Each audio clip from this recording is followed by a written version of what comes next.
Assalamu alaikum dear students. Students, we were studying about the tissue culturing and cloning in the previous video.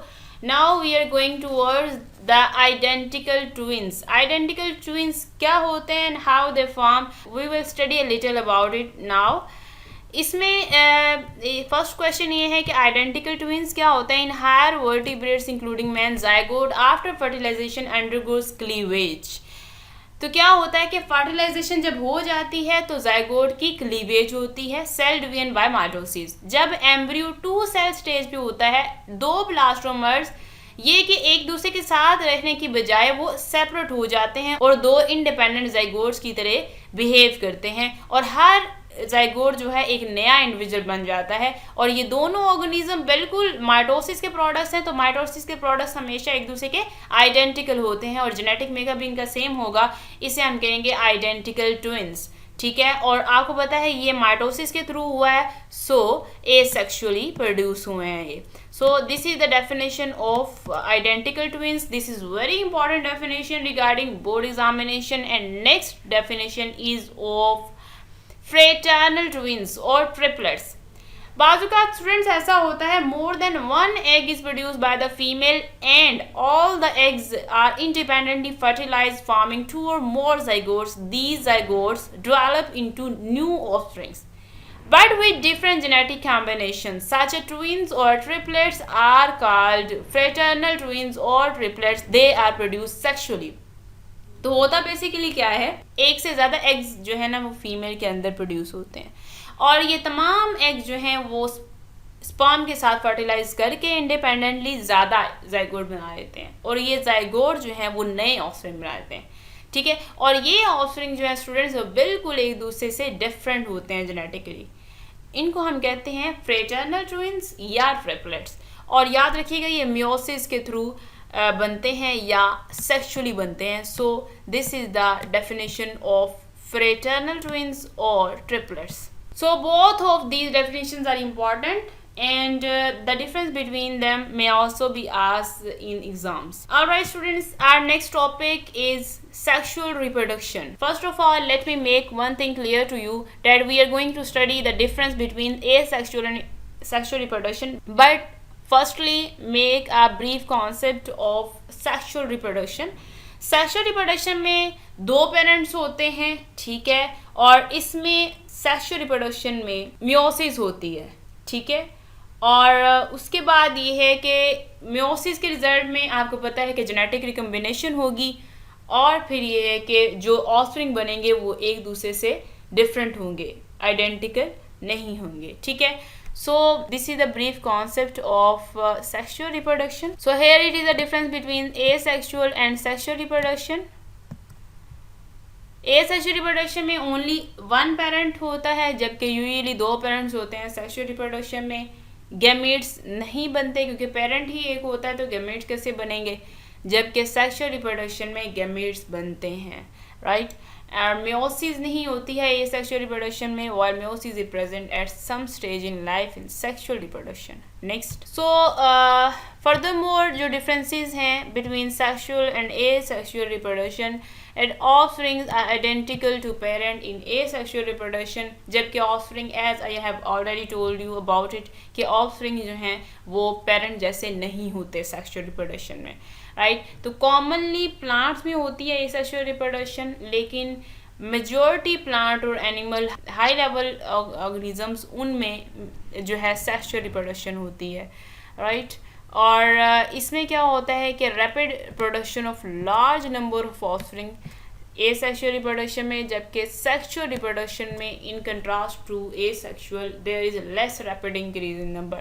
So students, this is the difference between sexual and asexual reproduction. This may be asked in the form of long question too and a number of short question and MCQs like I have indicated for you people may be asked in exams. Next, so अगर हम next देखें तो sexual reproduction को ही थोड़ा सा further elaborate किया गया है यहाँ पे। स्टूडेंट्स याद रखिएगा कि hermaphrodite हम कहते हैं या बाइसेक्सुअल हम उस ऑर्गेनिज्म कहते हैं जिसमें दोनों सेक्सेस होती हैं, राइट। और उसके बाद अगर हम देखें कि despite bisexuality tapeworm, earthworm, cross fertilization is ensured for maintaining the advantage of genetic recombination. तो क्रॉस फर्टिलाइजेशन ज़रूरी हो जाती है ताकि वहाँ पे कुछ जेनेटिक रिकम्बिनेशन का भी फ़ायदा उठाया जा सके. Student, next very important short question is define fertilization and write its type. Fertilization क्या होता है? Basically fertilization is the process which leads to union of gametes. Gametes मिलते हैं तो फर्टिलाइजेशन होती है, अदरवाइज फर्टिलाइजेशन नहीं होती है, राइट. और उस केस में हमने देख लिया हुआ पार्थेनोजेनेसिस का जो प्रोसेस होता है.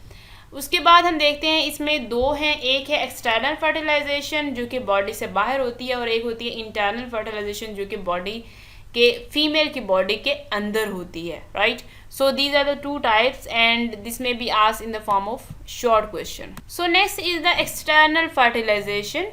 एक्सटर्नल फर्टिलाइजेशन क्या होती है? External fertilization occurs in aquatic environment where male gametes can swim towards the female gamete in water medium. तो क्या होता है कि मेल गैमेट जो हैं वो स्विम करते हैं फीमेल गैमेट्स की तरफ. ये स्विम करने का मतलब ये है कि ये एक्सटर्नल फर्टिलाइजेशन जो है ये एक्वेटिक एनवायरनमेंट में होती है, ठीक है. और डेवलपमेंट भी एक्सटर्नल होती है इसमें ड्यू टू कांस्टेंट और stable conditions of water, right. अगर हम बात करें इंटरनल फर्टिलाइजेशन की तो टेरेस्ट्रियल जो कंडीशंस हैं उनमें इंटरनल फर्टिलाइजेशन होती है. Sperms are lodged in the female body where fertilization occur. This may lead to external development as in reptiles and birds. Students याद रखिएगा कि जो स्पर्म जो हैं इंटरनल फर्टिलाइजेशन में वो फीमेल की बॉडी के अंदर जो है वो लॉज किए जाते हैं और वहाँ पे जो है फर्टिलाइजेशन होती है. और ये इसमें यह है कि फर्टिलाइजेशन तो इंटरनल ही है लेकिन डेवलपमेंट एक्सटर्नल ही है, राइट. और एग्जांपल्स इसमें आती हैं रेप्टाइल्स एंड बर्ड्स की.